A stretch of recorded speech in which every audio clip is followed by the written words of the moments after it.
83 கலவரமும் ஜூலை கலவரம் இருக்குத்தானே. அதுக்கு உள்ள டிஃபரன்ஸ் என்னென்னா, இப்போ ஒரு போதவஸ்தும் அதிக வெளிநாட்டு தொடர்பு உள்ளவர்கள் அங்கே இந்த விடயத்தை சோடிக்கிறாங்க. சோடிக்கு இதை இப்படி ஒரு இதை செய்யணும், இந்த அரசாங்கத்தை ஒரு ஆட்டங்காண வைக்கணும். அதுக்கு ஒரு முக்கிய காரணமாக எதிர்க்கட்சி தலைவர் சைத் பிரேமதாச அறிக்கை விட்டிருந்தார். ஒரு நாட்டை பாதுகாக்க, ஒரு சிறைச்சாலையை பாதுகாக்க இல்லாதவர்கள் நாட்டை எப்படி பாதுகாப்பான்னு அறிக்கை விட்டிருந்தார். அப்போ இதில் எல்லாருடைய பின்னணியும் இதுக்குள்ளே இருக்குது. நாட்டை சிதைக்கணும், இந்த அரசாங்கத்தை மாற்றணும், ஒரு குரூப் மக்களுடைய பெரும்பான்மை ஆதரவு பெற்ற ஒரு அரசாங்கத்தை இல்லாமல் செய்யணும் என்ற ஒரு குறுகிய மனப்பான்மை முக்கிய காரணம். அதில் இது யாவும் திட்டமிட்டு ஒரு குழுவினரால், அது போதை வசதி இதுவும் போதை கடத்தல்காரர்களோட பண செல்வாக்கும் வெளிநாட்டில் உள்ளவர்களோட ஆதிக்கமும் இந்த ஒரு குழப்பத்தை உருவாக்குறதுக்கு உறுதுணையாக இருக்குது. நாங்கள் எங்கள் தமிழ் மக்களுடைய துன்பங்கள் துயரங்களையுமா சொல்லி அடங்காது. அந்தளவு ஒரு வேதனை இங்கே இருக்குது, விளங்குதம். அது ஒரு காலத்தில் கண்டிப்பாக நாங்கள் இறந்து போயிடுவோம். சில சொல்கிறார்கள் முன்னோர்கள் விட்ட பிள்ளைன்னு சொல்லி, இப்போ நாங்களும் பிள்ளை விட்டுட்டோம். இதை நாங்கள் ஏற்றுக்கொள்வோம். இருந்தாலும் எங்களுடைய மனதுக்குள்ள ஆதங்கம் இருக்குது, ஒரு உணர்வுபூர்வமான இருக்குது, இல்லைன்னு சொல்ல மாட்டோம். அதாவது இந்த போதை பொருள் இந்த வாரத்துக்கு காரணம் அரசாங்கம். எப்படி என்றால் இன்றைக்கு உப்படைகளும் உஷார் நிலையில் தான் இருந்தாலும் எப்படி அந்த போதைப் பொருளும் இங்கே வருது வாரத்துக்கு காரணம். அதில் ரெண்டாவது பிரச்சனை என்றால் இன்றைக்கு இந்தியாவிலேருந்து மீனவர்களை பிடிக்கிறோம்னு சொன்னினோம். ஆனால் அவர்கள்ட்ட மீன் பிடிக்கல, இதுவரைக்கும் ஆக்களை தான் பிடிக்கணும். ஆனால் அவங்க தான் இதுக்குரிய ஆக்கள். இந்த போதையை கொண்டு இடையில மறைச்சி வச்சு இங்கே கொடுக்குறாங்க.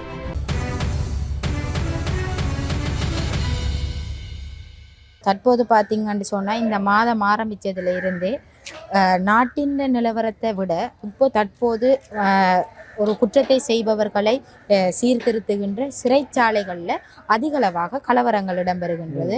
உதாரணத்துக்கு இப்போ நீர்கொழும்பு சிறைச்சாலையில் இடம்பெற்றது, அதற்கு பிறகு இந்த ராகம சிறைச்சாலையில் இடம்பெற்றது. இந்த விடயத்தை பற்றி நீங்கள் என்ன நினைக்கிறீங்க? அதுதான் பிள்ளைகள்னு வளர்ப்பில் பிள்ளைன்றதான் நான் சொல்ல வேணும். பெற்றவர்கள் பிள்ளைகளை கண்காணிக்க வேணும். இப்போ எந்த வீட்டில் போய் மகன் எங்கேன்னு கேட்டால் காலம் போனவன் இங்கேன்னு தெரியாது, ஆனால் நல்ல தாய் தகப்பன் பிள்ளை இங்கே நிற்கிது என்று சொல்லும். அப்போ பிள்ளைகளில் கவனம் வச்சிருக்க வேண்டிய முதல் தாய் தகப்பன், அடுத்தது ஆசிரியர், பேர்ந்து ஆன்மீகவாதிகள். அந்த ஒழுக்கத்தில் பிள்ளை நடந்தால், மற்றது பிள்ளைகளுக்கும் தாய் தகப்பனுக்கும் இடையில நல்ல ஒரு ஃப்ரெண்ட்ஷிப் வேணும். பிள்ளைகள் என்னென்றாலும் தாய் தகப்பனுக்கு சொல்ல வேணும், அதில் நன்மதின் மேலே நாங்கள் பழக வேணும். அடித்து ஒன்றும் இல்லை, அன்பை அணைச்சி செய்ய வேணும். அதைத்தான் உளவியலாளர் எல்லாரும் சொல்கிறாங்க. ஆனால் தாய் தகப்பனாக்கள் இப்போ அது இல்லை. மீடியாக்கள் இந்த சின்ன திரை அந்த படங்களில் தான் முக்கியம்.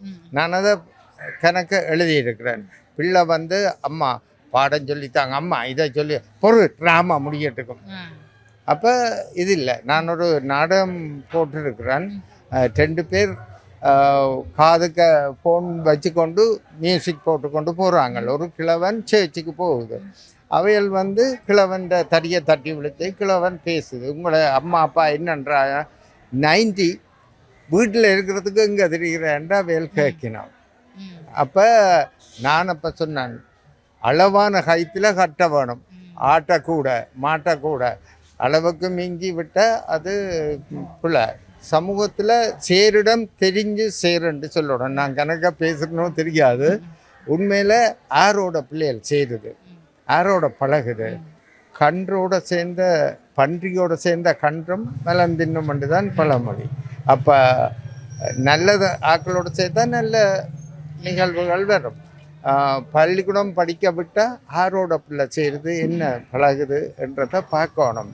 ஒரு மனுஷி ஒரு பிள்ளைன்ற உடுப்பாக கழுவுறா, டொஃபி ஒன்று இருக்குது. அப்போ அவன் மனுஷி எடுத்து தாய் எடுத்து அந்த டொஃபியை சாப்பிட்றா, அது போதை கலந்த டொஃபி. பிள்ளையது எங்காலையிட அப்படி என்று கேட்கல, தம்பிடே நாளைக்கு வரைக்கும் எனக்கு 2 டொஃபி வேண்டியா. அப்போ அந்த பிள்ளை என்னண்டு பள்ளிக்கூடத்தில் இன்ஸ்பெக்ஷன் நடந்து இதென்ன இவங்கள் ஓடி வீட்டுக்கு போடுறாங்க. அப்போ தாய் கேட்குறா இன்னண்டு அது எக்ஸ்ட்ரா கிளாஸ் நடக்குது, நாங்கள் இங்கே உள்ளுக்க படிக்க போகிறோம் ரெண்டு உள்ளுக்க இருந்து போதைய குடியுது. தாய் தப்பனுக்கு தெரியாது. இதமாக இந்த எங்கள் 500 ரூபா மாற்றுறதுக்கான ஒரு சைத்திட்டம் தான். இதில் வேறு எந்த இதுவும் இல்லை. இது ஒரு அவரை அந்த கெட்டவனாக்கி அவருடைய பதவி இறக்கிறதுக்கான திட்டமே தவிர இதை வேறு எதுவுமே இல்லை. இதான் இந்த அரசியல் நோக்கம். அடுத்ததாக நான் குற்றவாளி, என்னை நான் காப்பாற்றுறதுக்காகவும் ஒரு திட்டமாக இருக்கலாம். இப்போ பார்த்தீங்கன்னா இந்த அனுரகுமார திசாநாயக்க ஜனாதிபதி அவருடைய இந்த ஆட்சி காலத்தில் வந்து அதிகளவான பிரச்சனைகள் வந்து தானாக உருவாக்கப்பட்டதுன்னு நிறைய கலவரங்கள் வந்து இடம்பெற்றிருக்குது. அவருக்கு எதிராக வந்து மக்கள் போராட்டத்தை கூட செய்திருந்தாங்க தென்னிலங்கையில். உண்மை அவருடைய ஆட்சி வந்து தற்போது எப்படி இருக்குது, மக்களால் எப்படி உணரக்கூடிய மாதிரி இருக்குது? ஆட்சியில் நாங்கள் குறை சொல்கிறதுக்கு இல்லையம்மா. அவர் ஆட்சியில் வந்து அவர் சர்வதேசத்தை கூட தன்னுடைய ஒழுங்குமுறைப்படி செயல்படுறார். இன்றைக்குள்ளே போட்டு பார்க்குறதுமா சர்வதேசத்தினுடைய அழுத்தத்தை கூட அவர் காப்பாற்றுறார். இந்த முன்னாள் இருந்த ஆட்கள் ஜனாதிபதிமார் அவருடைய குடும்பம் தானேம்மா, அவருடைய குடும்ப ஆட்சியில் நடந்ததை கூட அவையை கூட இவர் காப்பாற்றுறான்னு கூட சொல்லலாம். இல்லைன்னு சொன்னால் சர்வதேசம் அள்ளி போடும். இப்போ சர்வதேசம் அள்ளக்கூடாதுன்ற அடிப்படையில் இவர் தான் அதை செய்து கொண்டிருக்கிறார். இதை சிங்கள மக்கள் புரிஞ்சு கொண்டால் குத்து சாருக்கு, தவறினால் அள்ளிவிட்டோம். சர்வதேசம் என்று ஒரு நாள் அள்ளும். ஏன்னா சர்வதேசம் கணக்கு போட்டு கொண்டிருக்குமாம்மா. சர்வதேசத்தில் உள்ளெல்லாம் விசேடம் பற்றியான இல்லை, அவங்க கணக்கு போட்டு வச்சுட்டு இருப்பாங்க. என்று ஒரு நாள் அது பிறகு பறிக்கும். அதம்மா உலக நிகழ்வு. இது நான் சொல்லியோ அல்லது நீங்கள் சொல்லியோ இது நடக்க போகுது. ஆனால் எந்த ஒரு நாள் நடக்கும், நடக்காமல் போகாது. என்ற எங்கட இதுக்கு மேலே நான் விளக்கம் சொல்கிறதுன்னா கொஞ்சம் பெரிய வேதனைக்குரிய விஷயம். சொல்லி அடங்காது. நாங்கள் எங்கள் தமிழ் மக்களுடைய துன்பங்கள் துயரங்களையுமா சொல்லி அடங்காது. அந்தளவு ஒரு வேதனை இங்கே இருக்குது, விளங்குதம். அது ஒரு காலத்தில் கண்டிப்பாக நாங்கள் இறந்து போயிடுவோம். சில சொல்கிறார்கள் முன்னோர்கள் விட்ட பிள்ளைன்னு சொல்லி. இப்போ நாங்களும் பிள்ளை விட்டுட்டோம். இதை நாங்கள் ஏற்றுக்கொள்கிறோம். இருந்தாலும் எங்களுடைய மனதுக்குள்ள ஆதங்கம் இருக்குது, ஒரு உணர்வுபூர்வமான இருக்குது, இல்லைன்னு சொல்ல மாட்டோம். எங்களால் செயல்பட முடியாத ஒரு நிலை வந்துட்டு அது மிச்சவங்களும் தெரியும். நாங்கள் செயல்பட முடியாத காரணம் ஆரம்ப சர்வாதிகாரி இந்த சர்வதிகாரின்னு சொல்கிற புள்ளியம்மா ஆதிக்க சக்தி, வல்லாதிக்க சக்தி உங்களை அடித்து பணியை வச்சுட்டாரு. உங்களுக்கு எந்த பிரச்சனையும் இல்லையா? எங்களோட அரசியல் எங்களோட சொந்தத்தை தான் போராடினமே தவிர அயல்நாட்டுக்காக நாங்கள் போராட்டோம். அயல்நாட்டுக்கு நாங்கள் என்ன ஈரான் அடிக்கிறான் அமெரிக்காவுக்கு, நாங்கள் அடித்தோம் இந்தியாவுக்கு இல்லை, அடிக்கலை. அடி பணிஞ்சோம், இருந்தும் அடிக்கிங்க. அது சுரண்டி வாழ்றது. இதம்மா வல்லாதிக்கம் இந்த இன்றைய சூழ்நிலையில் தமிழனை சுரண்டி வாழ்கிறார். இதுதான் உண்மை. இந்த தமிழ் மக்கள் எல்லாருமே உணரும் பொழுதுதானம்மா அதுக்கு ஒரு விடிவு வரும்.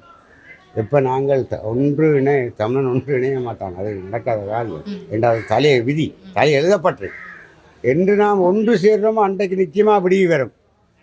அதில் எந்த ஐயப்பாடு இல்லை. அது வரைக்கும் இதான் நம்மங்கிடல. இப்படியே நாங்கள் அடி வாங்கிட்டு போக வேண்டியதான். நீங்களும் அடிப்பார், அவரும் அடிப்பார், சர்வதேசமானு சொல்லி நாங்கள் இப்படி செய்கிறோம்னு சொல்லி கொண்டு தான் இருக்கணும். அந்த எந்த ஒரு நாள் சர்வதேசம் செய்யும். அதில் எந்த ஐயப்பாடும் இல்லை. உங்களை திடீர்னு அவர் செய்ய முடியாது. என்னம்மா வல்லாதிக்க சக்திகள் விடாயும் இருப்பினும் எந்த ஒரு நாள் அது பிறகு பலிக்கும். ஏன்டா அது எழுதப்பட்டிருக்கம்மா, எழுதப்பட்டிருக்கு. அது இன்றைக்கு ஒரு நாள் வாசிக்கப்படும். அன்றைக்கு தான் உங்களுக்கு ஒரு இது கிடைக்கும். அது வரைக்கும் நாங்கள் ஒன்றும் செய்ய முடியும். அப்படியே இல்லை நாங்கள் செய்யணும்னு சொன்னால் எங்கள்கிட்ட பொருளாதார வசதி இல்லை. எங்கள்கிட்ட அப்படி ஒரு பொருளாதார வசதி இருக்குமா இருந்தாலும்மா நாங்கள் இன்றைக்கு அடி வாங்கியிருக்க மாட்டோம், அடிச்சிருப்போம். எத்தனை பேர் வேணாலும் அடிக்கக்கூடிய டேலண்ட் எங்களுக்கு இருந்தது, மனோபலம் எங்கிட்ட இருந்தது. எங்களோட மனோபலத்தை எந்த நாடாலுமே நெருங்க முடியாதம்மா. அதனால தான் உங்களுக்கு நான் அடிக்கணும். இதை குறிப்பாக செல்ல போனால் என்னத்தை நாங்கள் இருக்கிறது, இப்போ பெரிய கையெல்லாம் பிள்ளை அவையர் சரியான வழியில் போனால் இது ஒன்றும் நடக்காது. அதான் முதல் கண்டுபிடிச்சி யார் என்னன்னு சொல்லி தெளிவாக கண்டுபிடிச்சா சரியான முறையில் நடக்கும். இப்போ எல்லாம் பொதுவாக சொல்ல போனால் எல்லாம் தெரியாத முறையில் பெரிய ஆக்களும் இதைத்தான் செய்கிறாங்க. தவறு தான் நடக்குது. தவறு எல்லாம் கண்டுபிடிக்க முடியாது. இப்படியே விட வேண்டிய முந்தி அந்த சிறைச்சாலை போதை பொருள் இருந்தது. ஆனால் நான் அறிஞ்சதால இப்போ குறைவுன்னு தான் சொல்கிறேன். 180% குறைவா அப்படியே இருந்து சில பேர் போகிற எங்கள் அக்கள் பிள்ளைகளை பார்க்க போய்க்கல அவையல் குறித்து பிரச்சனைகள் வருது. ஆனால் முந்தைய விட இப்போ குறைவாக தான் சொல்லலாம். இப்போ இந்த சிறைச்சாலைகளில் கைதிகளுக்கு இடையிலான இடம்பெறுகின்ற கலவரத்தில் நிறைய உட்கட்டமைப்புகள் பாதிக்கப்படுது, நிறைய பேர் உயிர்கள் வந்து இழக்கப்படுது, உயிரிழப்புகளும் கூட ஏற்பட்டிருக்கு. உண்மையிலேயே அங்கே இருக்கின்ற அந்த சிறை கட்டமைப்பு வந்து இப்போ சொல்லுறாங்க, இப்போ 100 பேர் இருக்கிற சிறையில் 200 பேரை போடுறாங்க, அந்த கட்டமைப்பு வந்து சரியான முறையில் இருக்குதா? அது எங்களுக்கு தெரியாதாங்க, நாங்கள் உள்ளுக்கு நாங்கள் போகல தானே, அதை பற்றி எங்களுக்கு தெரியாது. சிறைச்சாலையில் வேண்டிய நிர்வாகம் வெளியாக தான் பார்க்க. அன்றைக்கி முதலே அந்த அந்த அந்த சிறைச்சாலை பெரிய அதுக்கு அதிகாரத்தை கொடுத்திருந்தால் அவர் அடக்கி இருக்கும். இப்படி இந்த அளவுக்கு வந்துடுறார். ஆனால் இப்படி ஒரு சம்பவம் உலகத்தில் எங்கேயும் நடக்கல. அது மக்கள் சாதனம் தான் இப்படி ஒரு இடத்துல சிறைச்சாலைக்கு இப்படி அதிபதி கொடுத்தது பெரிய முதல் நம்பர். இதில் என்ன பிரச்சனைன்னா 83 கலவரம் ஜூலை கலவரம் இருக்குத்தானே, அதுக்கு உள்ள டிஃபரன்ஸ் என்னென்னா இப்போ ஒரு போதவஸ்தும் அதிக வெளிநாட்டு தொடர்பு உள்ளவர்கள் அங்கே இந்த விடயத்தை சோடிக்கிறாங்க. சோடிக்கு இதை இப்படி ஒரு இதை செய்யணும், இந்த அரசாங்கத்தை ஒரு ஆட்டங்காண வைக்கணும். அதுக்கு ஒரு முக்கிய காரணமாக எதிர்க்கட்சி தலைவர் சையத் பிரேமதாஸ் அறிக்கப்பட்டிருந்தார். ஒரு நாட்டை பாதுகாக்க, ஒரு சிறைச்சாலையை பாதுகாக்க இல்லாதவர்கள் நாட்டை எப்படி பாதுகாப்பான்னு அறிக்கப்பட்டிருந்தார். அப்போ இதில் வந்து எல்லாருடைய பின்னணியும் இதுக்குள்ளே இருக்குது. நாட்டை சிதைக்கணும், இந்த அரசாங்கத்தை மாற்றணும், ஒரு குரூப் மக்களுடைய பெரும்பான்மை ஆதரவை பெற்ற ஒரு அரசாங்கத்தை இல்லாமல் செய்யணும் என்ற ஒரு குறுகிய மனப்பான்மை முக்கிய காரணம். அதில் இது யாவும் திட்டமிட்டு ஒரு குழுவினரால், அது போதை வசதி இதுவும் போதை கடத்தல்காரர்களோட பண செல்வாக்கும் வெளிநாட்டில் உள்ளவர்களோட ஆதிக்கமும் இங்கே ஒரு குழப்பத்தை உருவாக்குறதுக்கு உறுதுணையாக இருக்குது. அந்த அரசாங்கம் இனவாத அரசாங்கம் தற்போது இருக்கிற இந்த கலவரம் வந்து தென்னிலங்கையை வந்து ஒரு உழுக்கிருக்கு. தமிழர்களுக்கு வந்து இதெல்லாம் கடந்து வந்தவர்கள், தென்னிலங்கையில இருக்கிறவர்களுக்கு இது வந்து ஒரு புதிய விடயமாக இருக்குது. அவர்கள் தற்போது இதெல்லாம் புதுசா பார்க்கும்போது தமிழர்களுடைய மனநிலை என்பது, இந்த மனநிலை வந்து எப்படி இருக்கு? இதுக்கு ஒரு முக்கியமான ஒரு இதற்கு விதைக்கவும் வெட்டணும் உண்டு. நீங்கள் வெள்ளாம் விதைக்கா வெள்ளாம் வெட்டணும், கச்சான் விதைக்கா கச்சான் வெட்டணும். அது மாதிரி எங்கள் மீது விதைக்கப்பட்ட இந்த அநீதியை மேலிருந்து கிடைக்கிற ஒரு சக்தியால் திரும்பியும் அவர்கள் மீது எதுவன் மீது அன்பு பாயும் என்ற ஒரு கருத்தை வச்சு இது அவர்களுக்கு திருப்பி கிடைக்கும். இதில் எந்த ஒரு மாற்றம் உண்டு.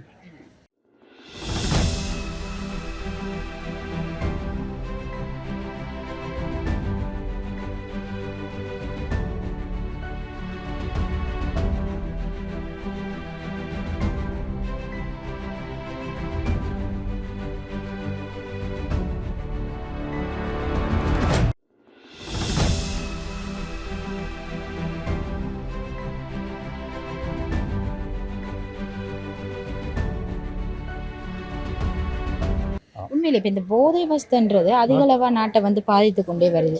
இது வந்து உண்மையிலேயே நாங்கள் எங்களுடைய தமிழ் பிரதேசங்களை கேட்க போனோம்னு சொன்னால் அதிகளவாக கூறக்கூடிய விடயம் 2009 முதல் இந்த போதை வஸ்துன்ற ஒரு விடயமே இந்த பிரதேசங்களில் இல்லை. ஆனால் இப்போது வந்து எல்லா நாடுகள்லையுமே அது வந்துடும்.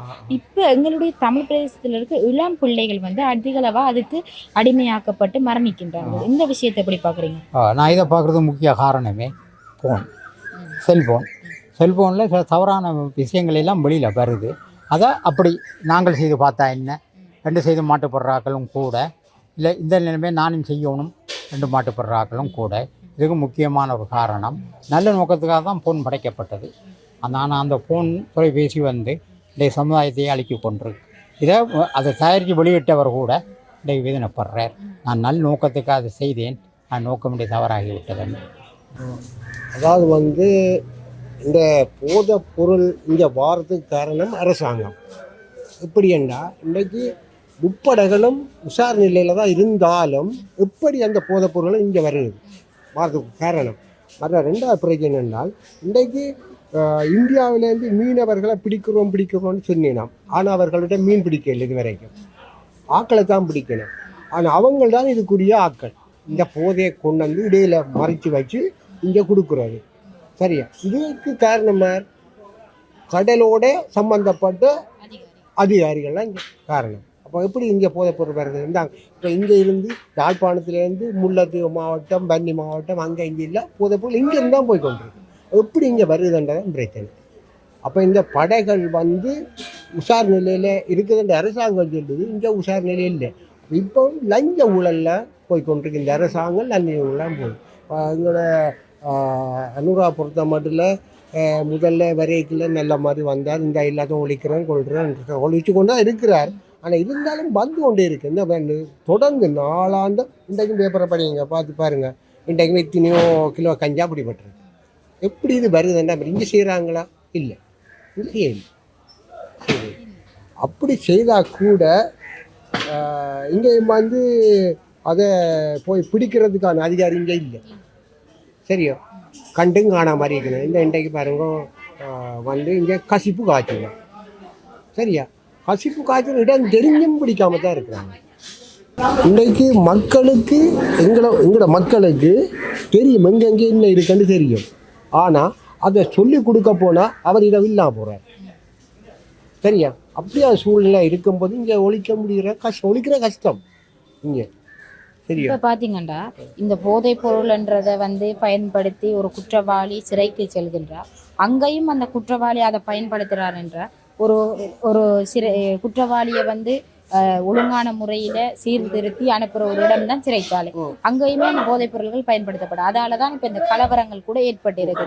உதாரணமாக இப்போ சொல்ல போனோம்னா கருப்பு ஜூலை கலவரத்தை எடுத்துக்கொண்டீங்கன்னு சொன்னால், அப்போது எங்களுடைய தமிழ் மக்கள், தமிழ் அரசியல் கைதிகள் வந்து அநியாயமாக கொல்லப்பட்டார்கள். அவர்கள் அதாவது அந்த வெளிக்கடை சிறைச்சாலையில் இடம்பெற்ற கலவரத்திலே வந்து தங்கதுரை, குட்டிமணி போன்ற மிகச்சிறந்த தமிழர்கள் வந்து கொல்லப்பட்டார்கள். அப்படி இருக்கும்போது இந்த கலவரத்தை வந்து அன்று கைதட்டி சிரித்தவர்கள் இன்றைக்கு இந்த நீர்கொழும்பு சிறைச்சாலை, மகர சிறைச்சாலையில் நடக்கிற கலவரங்களை பார்த்து கவலையை கொள்றாங்க. தென்னிலங்கையில் அதிகமாக அதை வந்து இப்போ உண்மையிலே தடுக்கிறதுக்குரிய அதிகாரம் உண்மையை இந்த அரசாங்கத்துக்கு இருக்குதா? அதிகாரிகள் சரியாக செயற்படுறாங்களா? இப்போ அதாவது வந்து முதல்ல இங்கத்த சிறைச்சாலைகள், இங்கத்த சிறைச்சாலை வந்து பிள்ளையான ஒரு சிறைச்சாலை. சரியா, பிள்ளையான சிறைச்சாலை. இப்போ இந்த சிறைச்சாலைக்குள்ளே 100 பேரை அதுக்குள்ளே வைச்சால் அதுக்குள்ளே யார் அதில் எதிராளி பகையாளி என்று யாருமே தெரியாது. ஆனால் இதுக்கு உடந்தையாக இருக்கிற காவலாளி, இப்போ நாங்கள் வந்து உள்ளுக்கு அவரை பார்க்க போய்க்கல, இதையும் கொண்டு போகக்கூடாதுன்ற நிலைப்பாடு தான் இருக்குது. ஆனால் எப்படி அது போகுது? அப்போ அதுக்கு யார் காரணம் என்றால் சிறைச்சாலையில் இருக்கிற காவலாளி. அவருக்கு தெரியாமல் இது நடக்காது. சரியா, அப்போ மற்றது எங்களோட அரசாங்கம் வந்து எல்லா வசதியும் செய்யுது. உள்ளுக்கு சிறைச்சாலையில் இருக்கிறவனுக்கு சாப்பாடு, தேத்தண்ணி, சகல வசதியும் செய்யுது. சரியா, அப்போ இப்படியான காலகட்டத்தில் என்னென்னு இந்த போதைப் பொருள் அதுக்குள்ளே போதுன்றதான் முக்கிய பிரச்சனை. அதுதான் பார்க்கணும். அது காரணம் கத்தாண்டா காவலாளி தான் காரணம். சரியா, அடுத்தது மற்ற அங்கே உள்ள அந்த சிறைச்சாலை என்ன பிரச்சனை, இப்போ இந்த சிறைச்சாலைக்குள்ள வந்து 50 பேர், 20 பேர், 30 பேர் தங்கக்கூடிய வசதியை தான் செய்திருக்கணும். சரியா, இது வந்து அரசாங்கம் அப்போது அரசாங்கம் விட்ட பிள்ளை.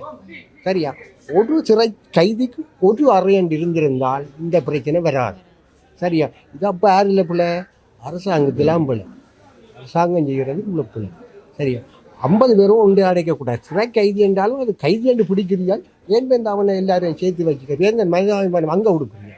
அப்போ அவனை வெளியில் விடலாம் தானே. அங்கே சிறைச்சாலைக்கு மனிதாபிமானம் அது அவனுக்கு எல்லாம் கொடுக்குறீங்க, எல்லா வசதியும் கொடுக்குறீங்க, டிவியோ போகுது, மற்றது வெளியில் நடமாடுறது எல்லாம் செய்கிறீர்கள். சரியா, ஆனால் கைதி என்று ஏன்னா அவனை தனி அடைச்சி வைக்கிறீங்க. அடைச்சி வச்சா இந்த பிரச்சனைகள் உங்களுக்கு வராது. சரி, அது இந்த அரசாங்கம் செய்ய வேணுமென்று நினைக்கிறேன்னா அது செய்ய தெரியாது, அதை சொல்ல இயலாது. சரியா, இது முக்கியமான ஒரு பிரச்சனை. இது ஒரு கைதியை தனி அடைச்சி பாருங்கோ, எந்த பிரச்சனையும் அரசாங்கத்துக்கு வராதுன்ற நான் உறுதியாக சொல்கிறேன். விரும்பினா அவர் கேட்டு செய்யட்டும். நாங்கள் படிக்காதாக்கள், சரியா, ஒன்றும் தெரியாதாக்கள் தான் இருந்தாலும் எங்கள்ட சின்ன ஒரு இதை நான் கேட்டோம்னா பாருங்கோ. இன்னொன்று சொல்ல போகிறேன், எங்களோட 30 ஆண்டுகளுக்குள்ளே நடந்த யுத்தத்தில் கூட ஒரு சிறை கைதியும் அடிபட்டதும் கிடையாது, செத்ததும் கிடையாது. என்னோட அப்படியான ஒரு கட்டுப்பாடு நிர்வாகம் தான் இங்கே நடந்தது. தெரியும், அதில் அது நான் ஒரு அதில் உள்ளால் வேண்டாம், நீங்கள் அப்படி நினைக்கக்கூடாது. அப்படி எங்களுக்கு தெரியும், அந்த அப்படித்தான் நிர்வாகம் நடத்தினது காலகட்டம். அந்த காலகட்டம் பாருங்கள், இன்றைக்கி பொம்பளை சீர்கேடு நடக்குது. யாரால என்ன நடக்குது இங்கே? இன்றைக்கும் வந்து எல்லாரும் என்ன நடக்குது, எல்லாம் காசுக்காக என்ன நடக்குது இங்கே நாட்டில். இன்றைக்கு தடை பண்ணின சாமானை இன்றைக்கு விற்க வருகிறீர்கள் பாமசி வழிங்க. தடை உள்ள சாமான்களை பாமசி வழியை விற்கிறீங்க. அதான் சொல்கிறீர்கள் எல்லாம் தடையாண்டு. ஆனால் இங்கே விற்க வர்றீங்க. இன்றைக்கு போதும் புகையில விற்கக்கூடாதுன்றீங்க. ஆனால் புகையில விற்று கொண்டா இருக்கிறது. இதால் இன்னும் முதலாளியாக ஆகிறான் அவன். 10 ரூபா விற்கிற புகையில தூண்ட 40 ரூபா விற்று அவன் முதலாளி ஆகிறான். சும்மா கண் தொடர்பு விளையாட்டுகள் இங்கே நடந்து கொண்டு.